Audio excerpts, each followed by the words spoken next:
चतुरंग योग में हम लोगों ने देखा था मंत्र योग, लय योग, हठ योग और राजयोग हैं।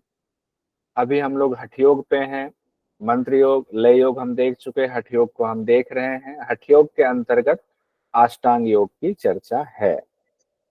आगे बढ़ते हैं हम लोग। उससे आगे हठ योग के दौरान हम लोगों ने यम, नियम, आसन, प्राणायाम तक देख लिया था। आज हम लोग प्रत्याहार से देखेंगे। प्रत्याहार क्या बताया गया है योग तत्व उपनिषद में। फिर धारणा, ध्यान और समाधि पर जाएंगे, फिर राजयोग के बारे में पढ़ेंगे। प्रत्याहार के बारे में योग तत्व उपनिषद में क्या कहा गया है ये जानना जरूरी है, क्योंकि व्याख्या हर जगह अलग अलग होती है। तो योग तत्व उपनिषद में भी व्याख्या थोड़ी अलग है। क्या कहा गया है? इंद्रियार्थेभ्यो, यानी इंद्रियों को कंट्रोल में पहले कीजिए।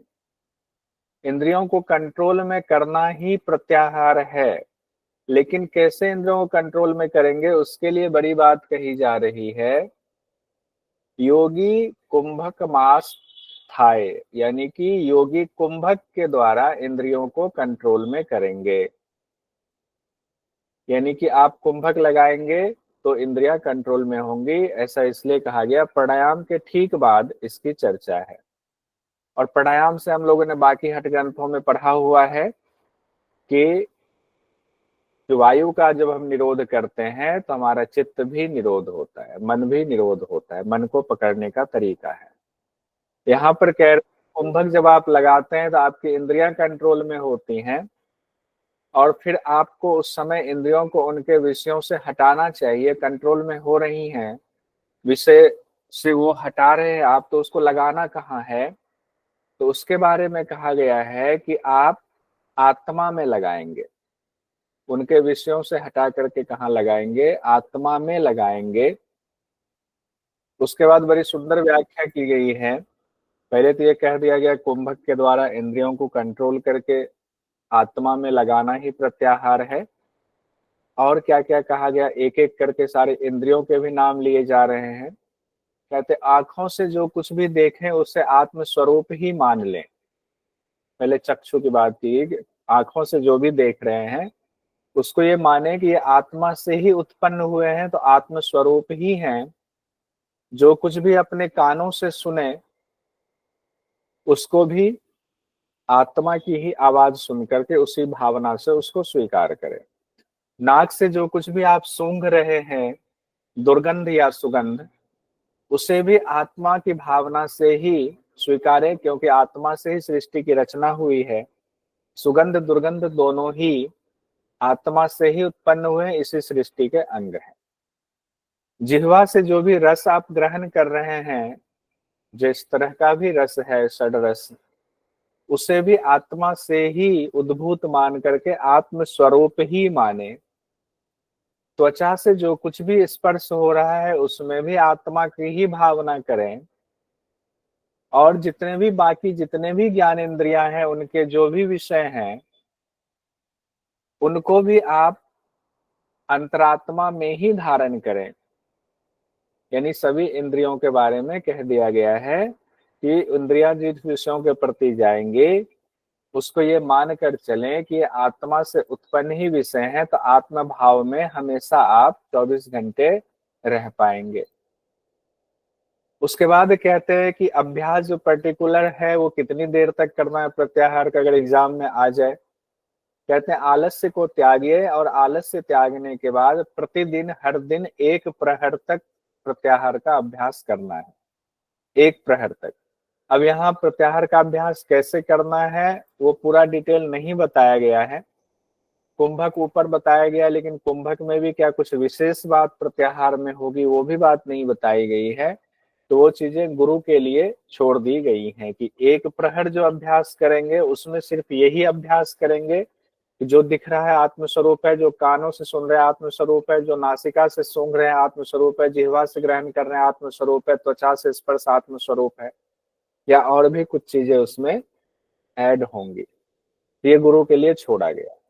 जब आप अभ्यास करते हैं प्रतिदिन 1 प्रहर तक, तो उसका कुछ ना कुछ फल भी मिलेगा। तो क्या फल मिलेगा? तो कहते हैं देखिए, जितनी इंद्रिय हैं उन इंद्रियों की शक्ति बढ़ जाती है, सूक्ष्म शक्ति बढ़ती। जैसे कान से अगर आप आत्मा को ही, सब कुछ सुनने वाली जितनी चीजें, श्रवण चीजें हैं, उसको आत्म शक्ति को ही स्वरूप माने, तो आपके दूर श्रवण की शक्ति हो जाती है, दूर दर्शन, दूर तक देखने की शक्ति आ जाती है, और क्षण भर में आप दूर तक चले जाते हैं, आपके जाने की भी शक्ति हो जाती है। क्षण भर में यहाँ है और यहाँ से बहुत दूर तक आप आराम से क्षण भर में चले जाएंगे। वाणी की सिद्धि मिल जाती है, आपका वाणी मधुर हो जाती है और वाणी से जो कहेंगे वो हो जाएगा, उसकी सिद्धि मिल जाती है।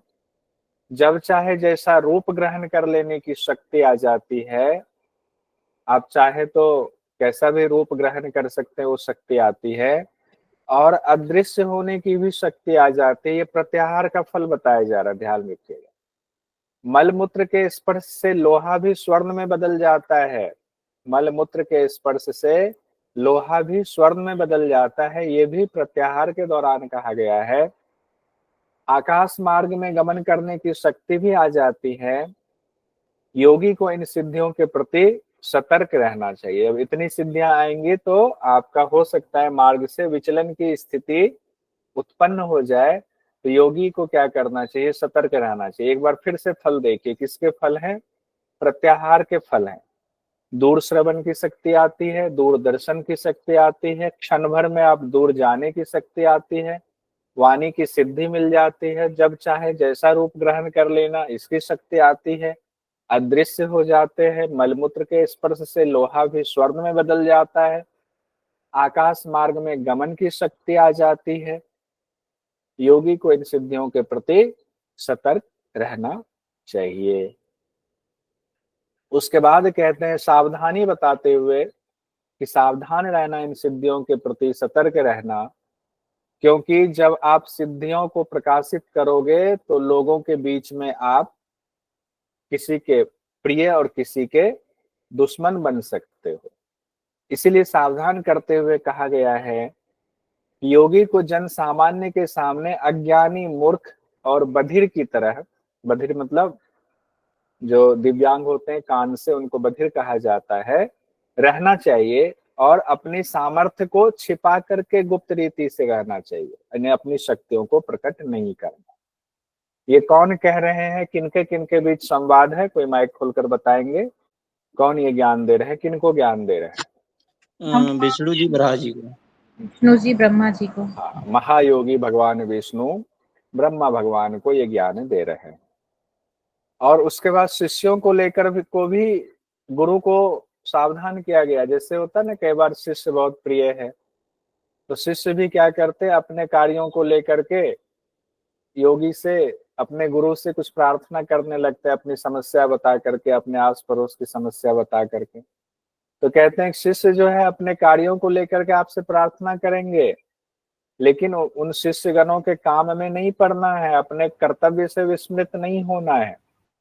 शिष्य को आपने साधना बता दिया और उनको बोलिए कि वो अपनी साधना करते रहे, अपनी साधना करके अपने अंदर आपके जैसी शक्ति लाए। उसके बाद कहा गया है कि गुरुवाणी को याद करके शिष्यों में मत उलझिए कि हमें जो है बड़ी प्रसिद्धि चाहिए। अपने गुरु की वाणी को याद कीजिए और जितने क्रियाकलाप इधर उधर वाले जो क्रियाकलाप हैं, कर्तव्य कर्म से हट करके जो क्रियाकलाप हैं, उनको छोड़ करके योग अभ्यास में जुटे रहिए। और जब आप लगातार अभ्यास करेंगे तो घटा अवस्था की प्राप्ति होगी। ये कहाँ पर बात हो रही है? प्रत्याहार के दौरान बात हो रही है। गुरु जो होते हैं ना, वो सबसे पहले कह देते हैं देखो हमसे कुछ ज्ञान के अलावे, ब्रह्म विद्या के अलावे कुछ और मत मांगना। फिर भी जब मांगते हैं शिष्य तो गुरु बड़ा दयालु भी होते हैं, तो वो फिर कहते हैं चलो कह रहा है तो अपने ऊपर भी कुछ कष्ट लेकर के वो शिष्यों की मदद कर देते हैं। लेकिन शिष्य का कर्तव्य है कि गुरु से ब्रह्म विद्या के अलावे और कोई मदद नहीं लेनी चाहिए। अपने अंदर ब्रह्म विद्या दे दिया, उसी ब्रह्म विद्या को बढ़ाना चाहिए, उसको साक्षात करने की कोशिश करनी चाहिए। 5 हम लोगों ने पढ़ लिया। यम नियम आसन प्राणायाम प्रत्याहार तक हो गया। धारणा में अब आते हैं छठे नंबर पर, अष्टांग योग। ये हम लोग हठ योग के अंतर्गत पढ़ रहे हैं।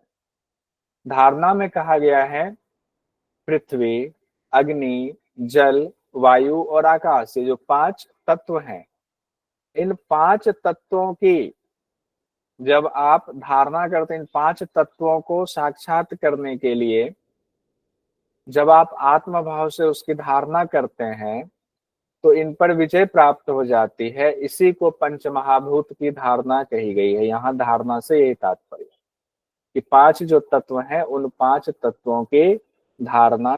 ये तो पंच धारणा और स्थान, ये बहुत महत्वपूर्ण है। देखिए यहाँ से क्वेश्चन पूछा जाता है, इसको हमने अलग अलग ना लिख करके एक टेबल में ही हमने रख दिया हुआ। थोड़ा छोटा कर रहा हूं ताकि टेबल ज्यादा से ज्यादा एक साथ दिख पाए। पंचधारणा तो पहले हम लोगों ने घेरन संहिता में भी पढ़ा हुआ है, इससे पहले त्रिशिखी ब्राह्मण उपनिषद में भी पढ़ा। और यहाँ पर कितना बताया गया और वहां से यहाँ में क्या अंतर है, पहले देखिए। यहाँ से क्वेश्चन पूछा जाता है, सबसे महत्वपूर्ण है। उसमें स्थान था, पृथ्वी का स्थान, जल का स्थान, अग्नि का, वायु का और आकाश का स्थान बताया गया था। यहाँ भी स्थान बताया गया है। यहाँ स्थान और वहां के स्थान में थोड़ा सा अंतर है, थोड़ा सा अंतर। उस अंतर को ही आपको याद रखना है। क्या अंतर है? पृथ्वी का स्थान पैरों से लेकर घुटने तक पृथ्वी तत्व का स्थान है, ये वहां भी बताया गया, त्रिशिखी ब्राह्मण उपनिषद में भी और योग तत्व उपनिषद में भी भगवान विष्णु यही बात बता रहे हैं। पैरों से लेकर घुटने तक पृथ्वी का स्थान, घुटने से लेकर के गुदा प्रदेश तक बताया जा रहा है जल का स्थान है। और कोई बता सकते हैं माइक खोल करके कि त्रिशिखी ब्राह्मण उपनिषद में जल का स्थान कहाँ से कहाँ तक बताया गया था? सर घुटने से कमर तक है, घुटने से कमर तक है, घुटने से कमर तक, कटी प्रदेश तक। बहुत बढ़िया भूमि जी, बहुत बढ़िया। घुटने से लेकर कटी प्रदेश तक, और यहाँ कहा गया घुटने से लेकर गुदा स्थान तक। तो थोड़ा सा अंतर है बस। अगर अभी से कंपैरिजन करके चलेंगे तो आपको याद हो जाएगा, और कहीं लिख लीजिए तो बाद में जब रिवीजन करेंगे तो तुरंत याद होगा। और इसी को घेरन संहिता में कैसे बताया गया है कि पृथ्वी का स्थान तो मूलाधार चक्र, जल का स्थान तो स्वाधिष्ठान चक्र, वहां सिर्फ चक्र को संबोधित किया गया है। यहाँ पर चक्र का जो इतना एरिया है उसको पूरा को लेकर के बताया गया। परीक्षा की दृष्टि से हम देख रहे हैं। तीसरा तत्व है अग्नि तत्व। तो अग्नि तत्व में कहा गया है उसका स्थान क्या है, तो गुदा तक पहुंचे थे। गुदा के बाद क्या होगा, तो कहते हैं गुदा से हृदय क्षेत्र तक, गुदा से लेकर के हृदय क्षेत्र तक कहा गया अग्नि का स्थान है। देखिए गुदा से लेकर हृदय तक, ध्यान रखिए, गुदा से हृदय तक कहा गया अग्नि का स्थान। और त्रिशिखी ब्राह्मण में कहाँ से कहाँ तक कहा गया, कोई बता सकते हैं?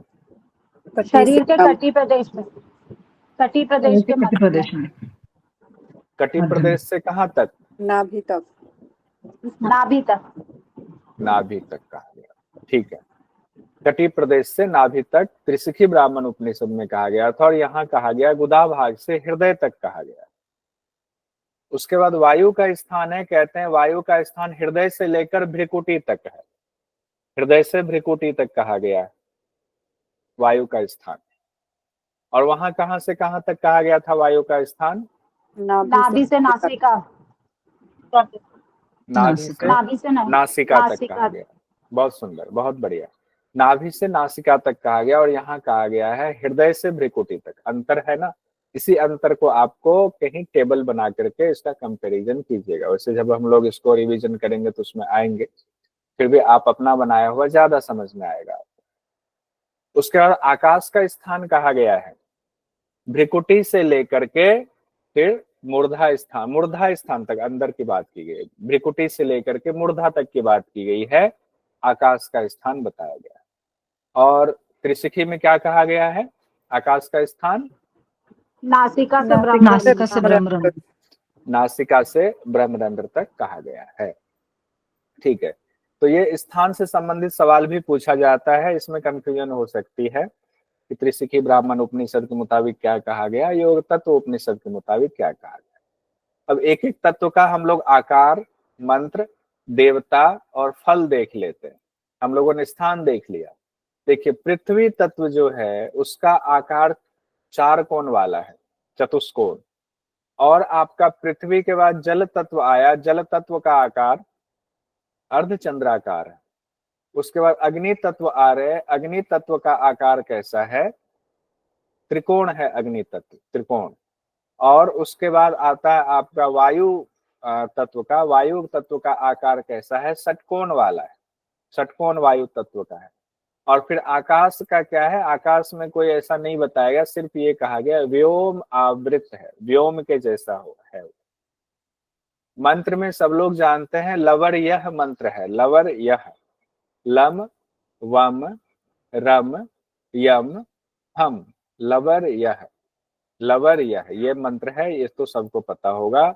लम हो गया पृथ्वी का, वम हो गया जल तत्व का, रम हो गया अग्नि का, यम हो गया आपका वायु का, हम हो गया आकाश तत्व का।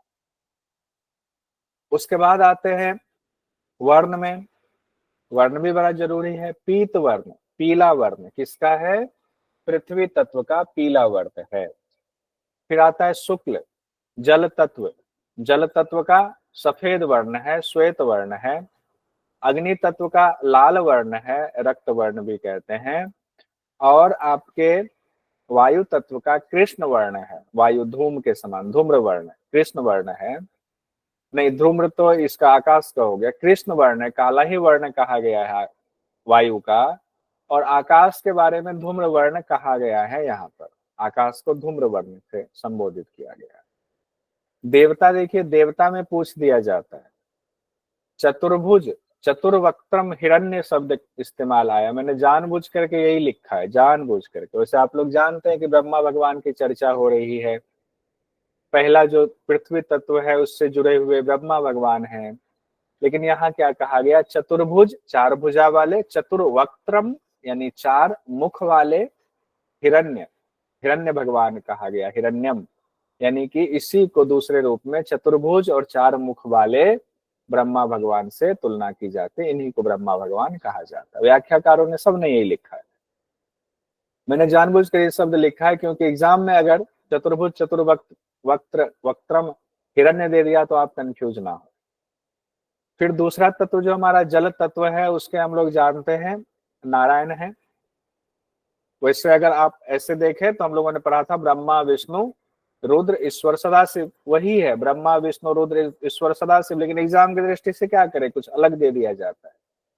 अब यहाँ पर जो शब्द कहा गया नारायण के लिए यानी विष्णु भगवान के लिए, क्या शब्द कहा गया, चतुर्बाहु नारायण किरीटिनम, यानी कि चतुर्बाहु, चार भुजाओं वाले नारायण हैं और उनके सिर पे मुकुट है। किरीट मतलब मुकुट होता है, मुकुट धारण, उनका ध्यान करना है। ये सब ब्रह्म जो भगवान बताए जा रहे, देवता बताए जा रहे, उनका ध्यान करना उन बीज मंत्रों के साथ, उस कलर को ध्यान में रखते हुए, इसका ये तात्पर्य। तो जल तत्व के देवता नारायण हो गए, नारायण का ध्यान करना है। फिर हम आते हैं अग्नि तत्व के देवता, अग्नि जो है हमने कहा था इसको ऐसे भी याद रख सकते हैं, जल में रहते हैं विष्णु भगवान, आप में से किन्हीं ने बताया था जल में विष्णु भगवान रहते हैं सैया लगा के, तो विष्णु भगवान नारायण कर लेंगे। और रुद्र भगवान जो कि रुद्र रौद्र रूप अग्नि धारण करता है, तो वहां रुद्र भगवान को ध्यान रखें। वहां पर क्या कहा गया है मंत्र में, त्रियक्षम रुद्र भगवान, त्रियक्षम की बात है, त्रियक्ष मतलब तीन नेत्र वाले रुद्र भगवान है। किसके हैं, अग्नि तत्व से संबंध, इनका ध्यान करना है जब धारणा करेंगे तो। उसके बाद वायु तत्व में कहा गया है विश्वतो मुखम ईश्वर, ईश्वरम, विश्वतो मुखम ईश्वरम। अब विश्वतो मुख शब्द से एग्जाम में सवाल आ जाता है, क्योंकि उनको पता चल गया कि हाँ ईश्वर तो सब बता देंगे, ब्रह्मा विष्णु, विष्णु रुद्र ईश्वर सदाशिव, तो इन्होंने याद किया हुआ, क्या पता उनको पता चल गया, ऐसे मजाक कर रहा है। तो उन्होंने क्या कहा, चलो मंत्र में विश्वतो मुख है तो विश्वतो मुखम दे दो, इसलिए हमने इसको पूरा ही लिख दिया, विश्वतो मुखम ईश्वर, ईश्वर को इस तरह से संबोधित किया गया है। ये किसका है, वायु तत्व के देवता है।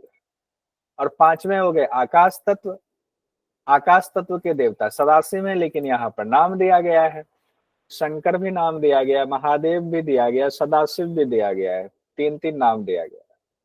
बिंदु रूप महादेव जो कि व्योमाकार में सदाशिव रूप में है, यानी वो महादेव वो शंकर ही सदाशिव के रूप में है, और उनके 5 मुख हैं, 10 हाथ हैं, और व्याख्या की गई है आकाश तत्व के दौरान। जो भगवान है सदाशिव, उनकी वो मैंने नीचे लिखा हुआ, अलग से और व्याख्या कर दूंगा। बिंदु रूप महादेव जो कि व्योम आकार में सदाशिव रूप में है, तो इन्हीं को ध्यान करना है। कितनी कितनी देर कहा गया? 5-5 घटी तक ध्यान करना है। और यहाँ पर ये शब्द नहीं दिया गया कितनी देर ध्यान करना है, यहाँ 5 घटी नहीं लिखा हुआ, ये भी ध्यान रखिएगा। और मंत्र में नहीं लिखा, हालांकि व्याख्याकार ये मानकर चलते हैं जब शब्द में 5 घटी है तो यहाँ भी 5 घटी होगा, तो यहाँ नहीं लिखा हुआ, ये ध्यान रखिएगा, नहीं तो मोटा मोटा तो 5 घटी ही मानकर चले। अब लाभ आते हैं जब आप धारणा कर रहे हैं एक एक तत्व का। मान लीजिए पृथ्वी तत्व का धारणा करेंगे तो क्या होगा? कहते पृथ्वी तत्व बाधा नहीं पहुंचा सकते, पृथ्वी से अब योगी की मृत्यु नहीं होगी। पृथ्वी के, मान लीजिए आप पृथ्वी पे गिर गए कहीं ऊंचाई से, आपकी मृत्यु नहीं हो सकती पृथ्वी पर गिरने से। आपके लिए पृथ्वी बाधा नहीं बन सकती। कई ऋषि मुनियों के मुंह से सुना हुआ है, जो अभी जो बड़े बड़े विद्वान है वो बताते हैं कि अगर आपके सामने पहाड़ आ जाए तो उस पृथ्वी तत्व है, तो पहाड़ के आर पार आप अंदर से निकल जाओगे, अगर आपने पृथ्वी तत्व को विजय प्राप्त कर लिया है तो। अब जमीन में नीचे जा सकते हो, आपकी मृत्यु नहीं होगी, दम नहीं घुटेगा। आप जहां जाओगे वहां से फिर कहीं भी निकल सकते हो। कहते हैं देवराहा बाबा को सिद्धि थी इन चीजों की। दूसरा तत्व है हमारा पृथ्वी के बाद जल तत्व। जल तत्व में जब आपकी सिद्धि हो जाएगी तो क्या होगा?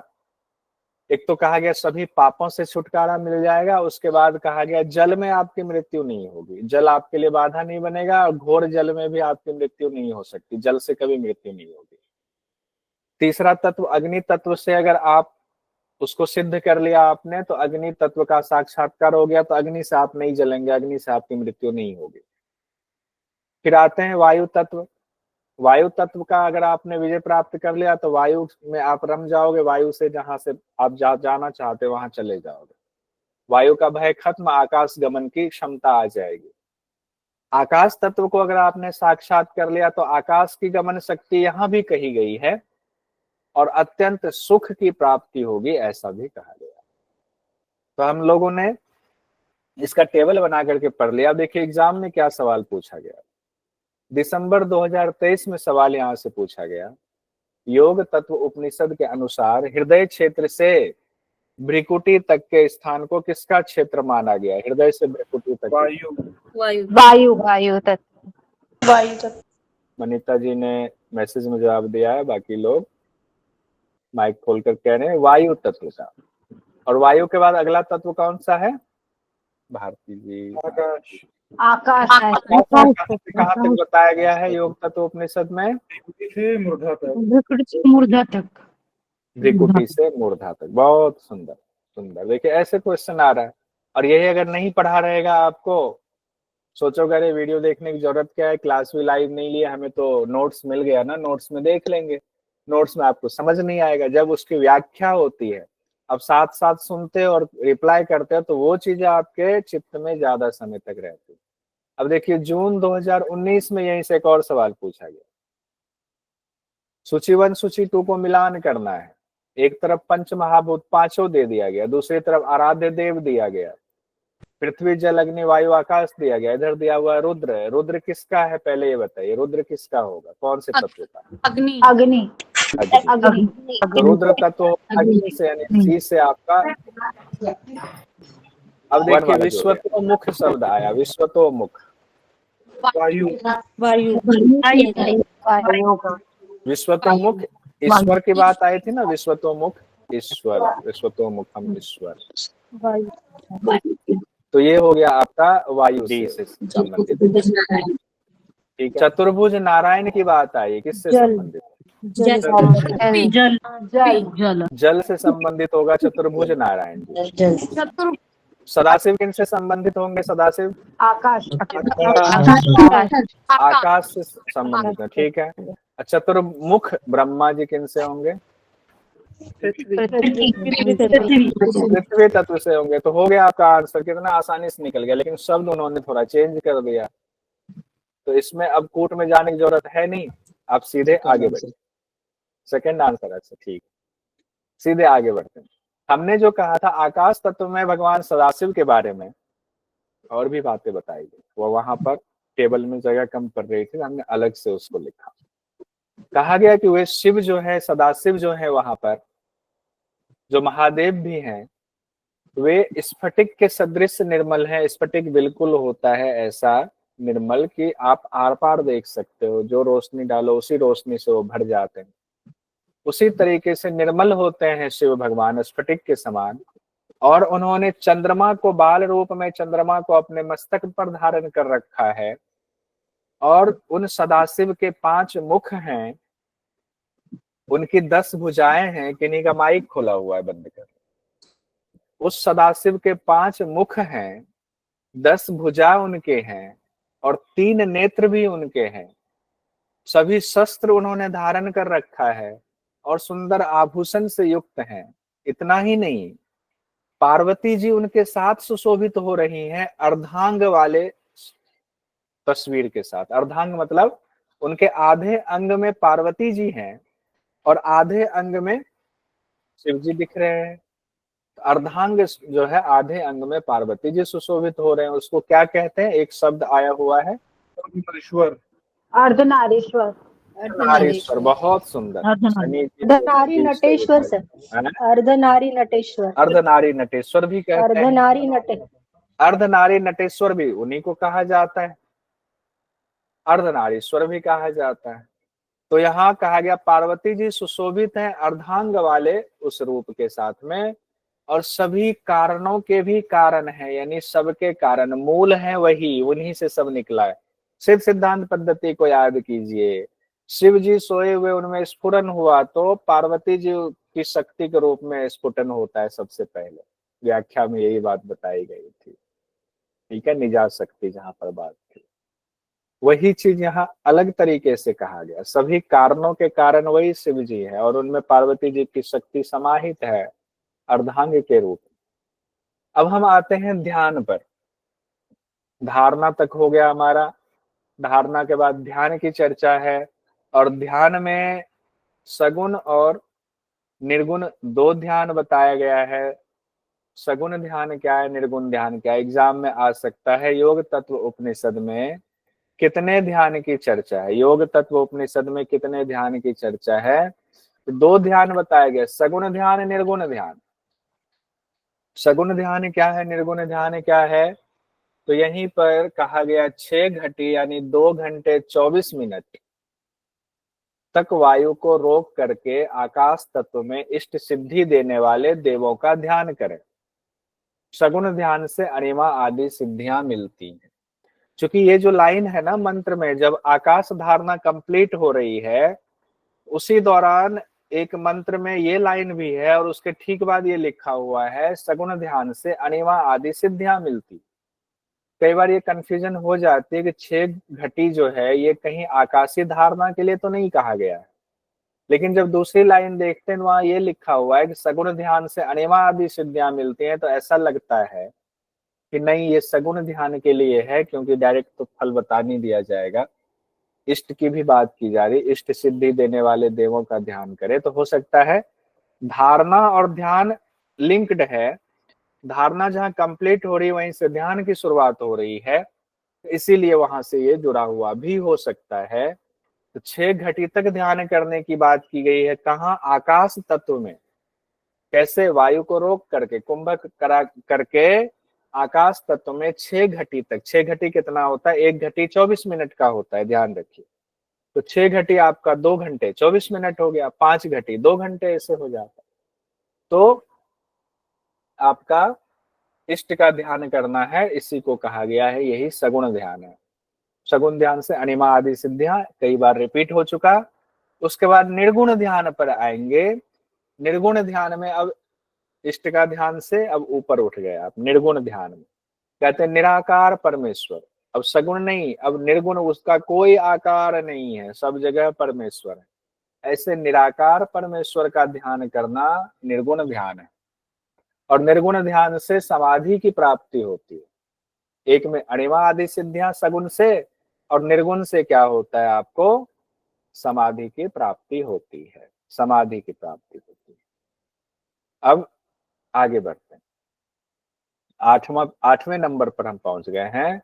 जिसमें समाधि की चर्चा आई। यानी अष्टांग योग में, हठ योग में जो अष्टांग योग की चर्चा है वो समाधि। हठ योग क्या है? 8 अंग जो है वही अष्टांग योग, वही हठ योग है, इसमें लिखा हुआ है।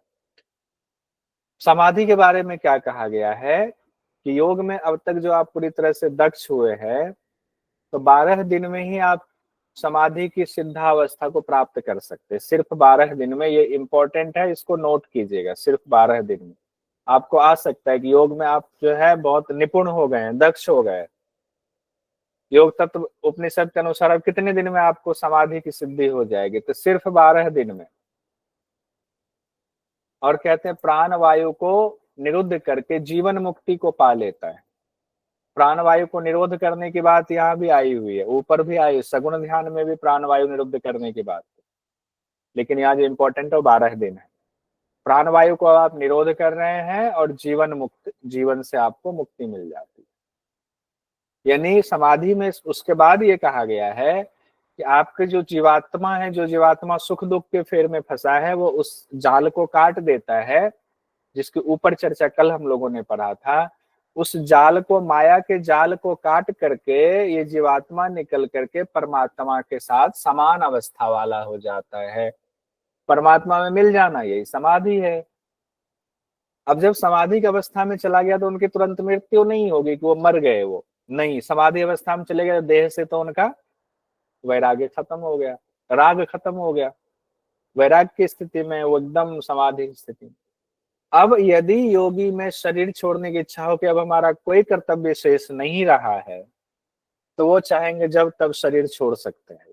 शरीर छोड़ने की उनकी पूरी इच्छा हो जाती, वो चाहे तो परब्रह्म में लीन हो जाते हैं, उसे फिर से जन्म नहीं लेना पड़ता है। उसके बाद कहते हैं कि जो समाधिस्थ योगी ऐसे हुए जो कि परब्रह्म से जिनकी समानता हो गई ब्रह्म से, जिन्होंने माया के जाल को काट दिया, जीव भाव को जो मुक्त हो गए, सुख दुख से मुक्त हो गए, उनकी और क्या शक्तियां होती उस दौरान, और क्या क्या शक्तियों का आभास होता है। कहते हैं इतनी शक्तियां होती हैं कि अणिमा आदि सिद्धियां तो होती ही हैं, शरीर में रहना चाहे तो अणिमा आदि सिद्धियों के साथ वो जीते हैं, और जब चाहे जब जिस लोक में उस लोक में आ जा सकते हैं। जितने लोक हैं, पृथ्वी लोक हैं, द्युलोक हैं, अंतरिक्ष लोक हैं, जिन लोकों में उनकी इच्छा होगी उन लोकों में वो अणिमा आदि सिद्धियों से युक्त होकर के आ जा सकते हैं आराम से।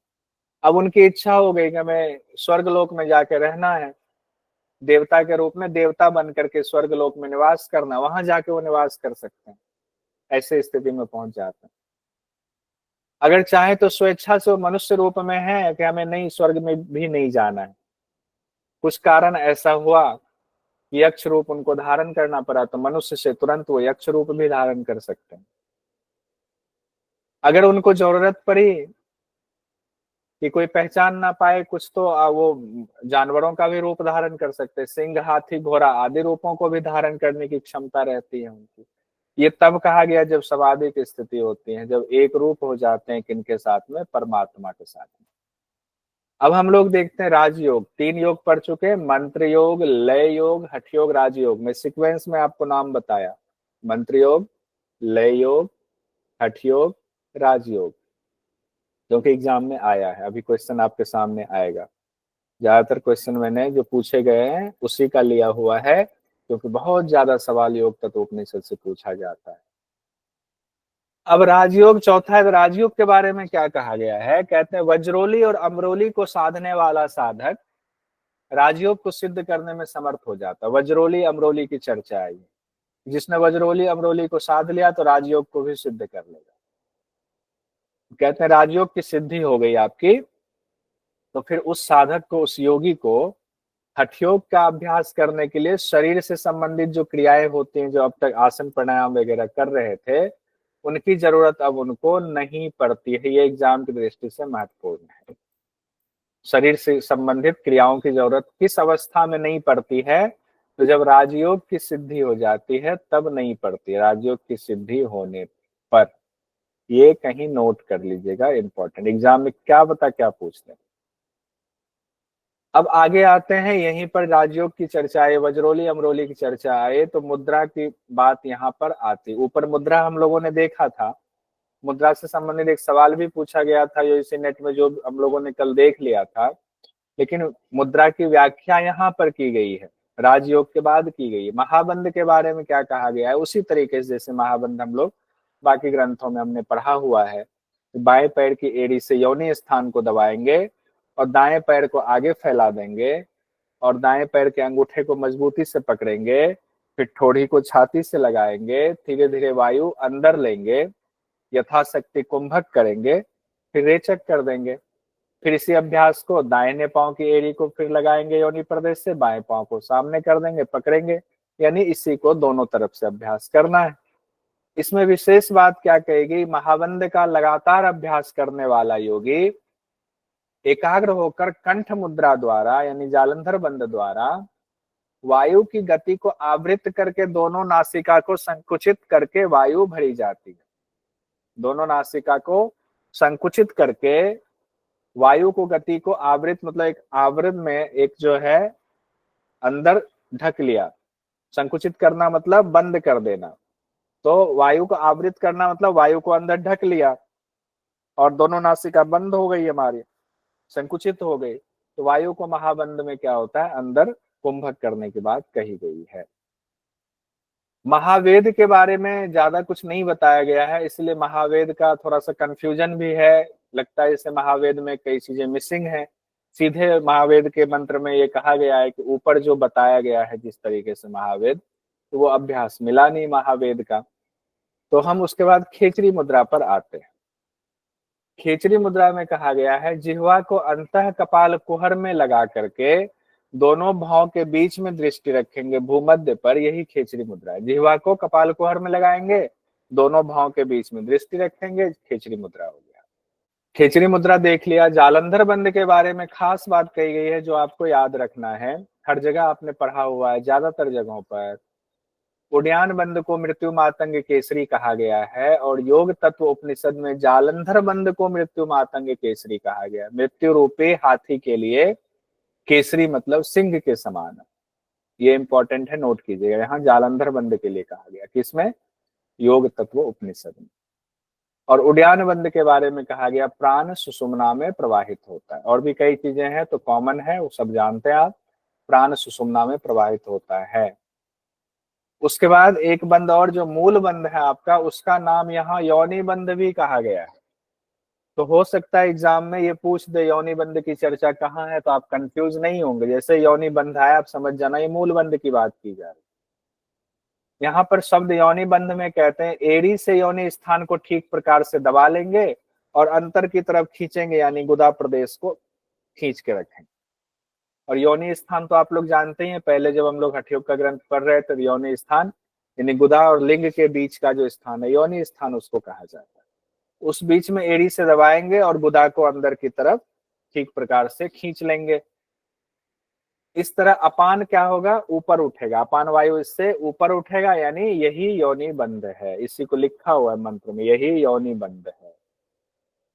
इससे प्राण अपान नाद बिंदु में एकता होती, प्राण अपान से मिलेगा, नाद बिंदु से मिलेगा, तो मूल बंद से एकता, यानी मूल बंद से प्राण और अपान की एकता होती है, नाद और बिंदु की एकता होती है। ये नोट कर लीजिए कहीं पर कि योनि बंद लिखिएगा, वहीं पर ब्रैकेट में मूल बंद आप दे दीजिए, योनि बंद और ब्रैकेट में आपका मूल बंद हो गया। तो क्या होगा, किसकी एकता, प्राण अपान की एकता, नाद बिंदु की एकता होती है, यानी योनि बंद ही मूल बंद है।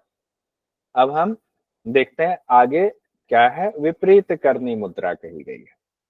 विपरीत करनी मुद्रा में कहा गया, नित्य अभ्यास करने से जठराग्नि बढ़ जाती है। रोज अभ्यास करेंगे तो एकमात्र अभ्यास ऐसा है जिसमें भोजन ज्यादा करने की बात कही गई। जठराग्नि तो कईयों में बढ़ता है, लेकिन इसमें इतना ज्यादा बढ़ता है कि आपको ज्यादा भोजन करना पड़ेगा। एकमात्र अभ्यास है जिसमें मिताहार की जगह ठोस भोजनम की बात की गई है। हालांकि लिखा नहीं, मैं अपनी तरफ से इसलिए शब्द इस्तेमाल कर रहा हूं ताकि आपको कुछ अलग शब्द रहेगा तो याद रहेगा।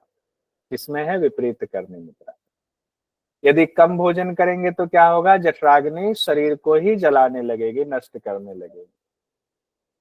कैसे करना अभ्यास है, कहते हैं पहले दिन क्षण भर के लिए सिर को नीचे करेंगे, दोनों पैर को ऊपर उठाएंगे, और फिर हर दिन जो है एक एक क्षण तक अभ्यास को बढ़ाना है।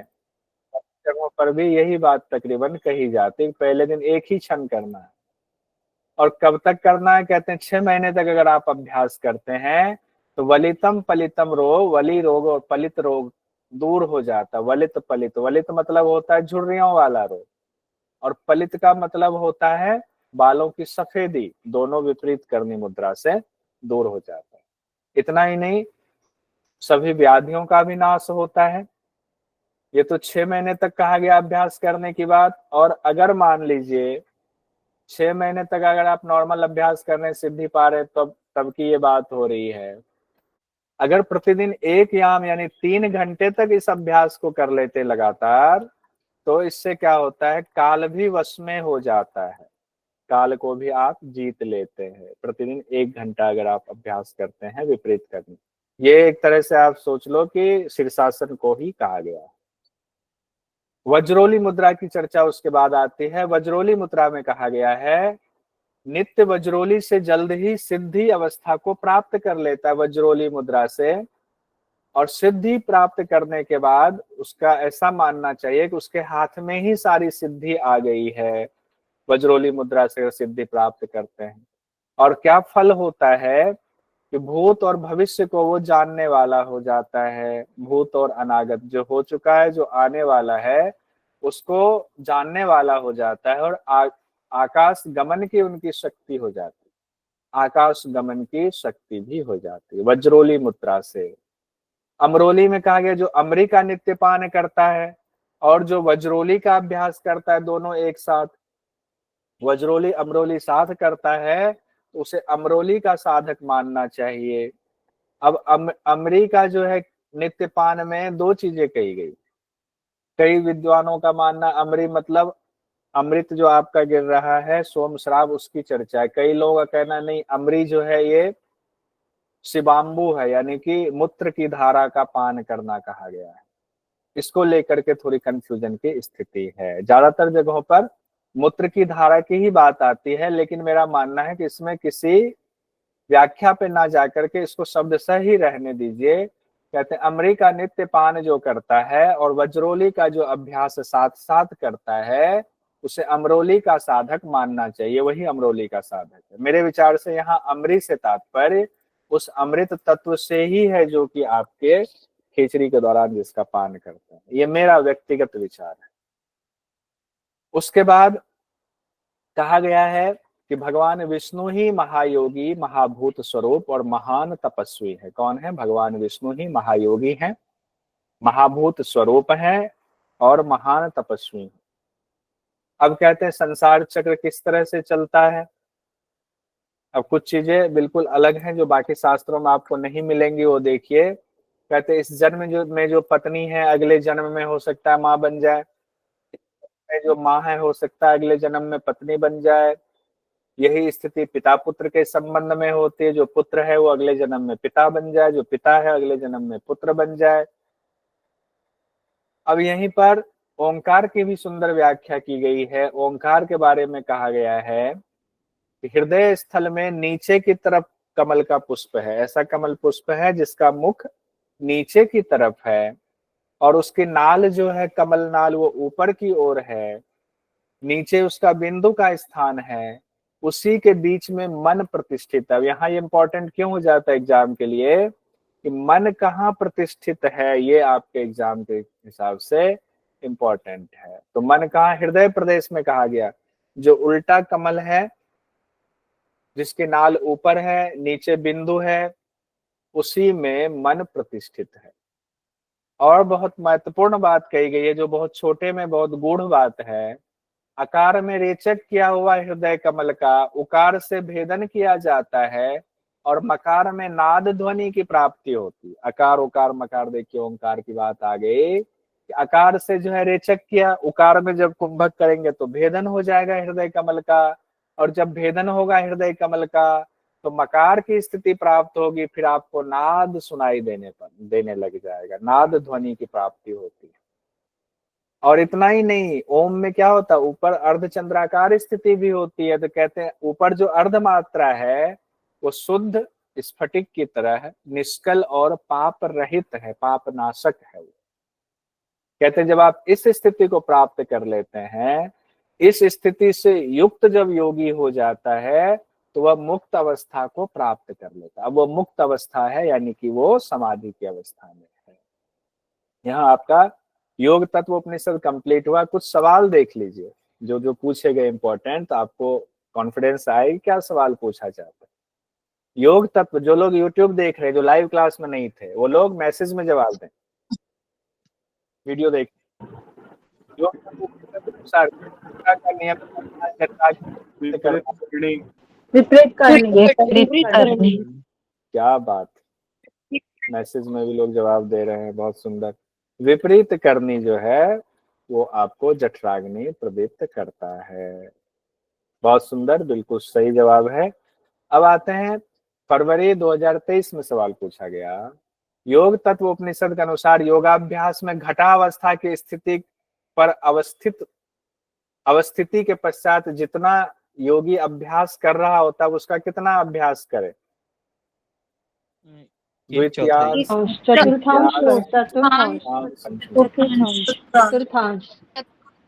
चतुर्थांश। देखिए क्वेश्चन कितना घुमा के पूछा गया, घटा अवस्था जोड़ दिया गया कि स्थिति पर अवस्थिति के पश्चात जितना योगी अभ्यास कर रहा होता है उसका कितना करे, चतुर्थांश कहा गया है प्राणायाम के दौरान।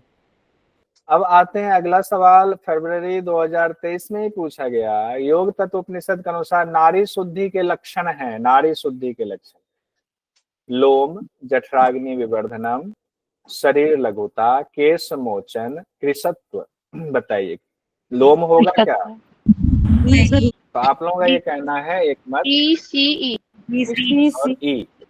जठराग्नि विवर्धन, शरीर लघुता और कृशत्व कह रहे हैं, कृशत्वम। देखते हैं बी, सी और ई। चौथा है बी, सी और ई, चौथा। ठीक है, बहुत सुंदर। अगला सवाल जून 2023 में पूछा गया, योग तत्व उपनिषद के अनुसार योगाभ्यास सिद्ध होने के क्रम में शारीरिक लक्षण हैं।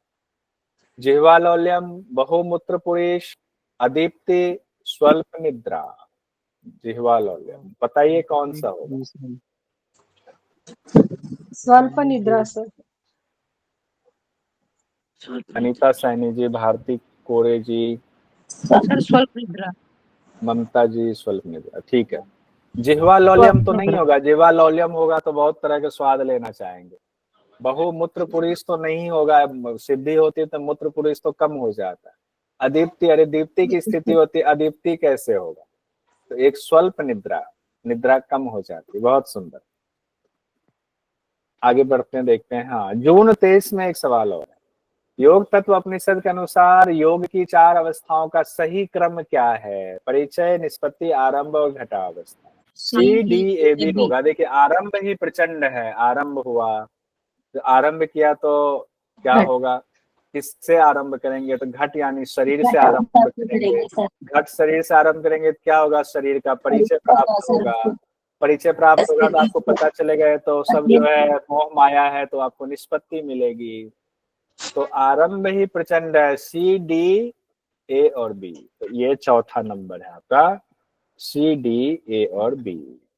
ठीक है सर, इसका न्यूमोनिक याद करवाया था सोनू मैम ने, आग पानी। हाँ, आग पानी, आग पानी। ठीक है, न्यूमोनिक क्या भी लिख देते हैं, आग पानी। हाँ, सही बात है। आग घा, आग पानी, निमोनिक सोनू मैम ने बताया था। आपका योग तत्व उपनिषद कंप्लीट। अगला ध्यान बिंदु उपनिषद हम लोग कल पढ़ेंगे, ध्यान बिंदु उपनिषद।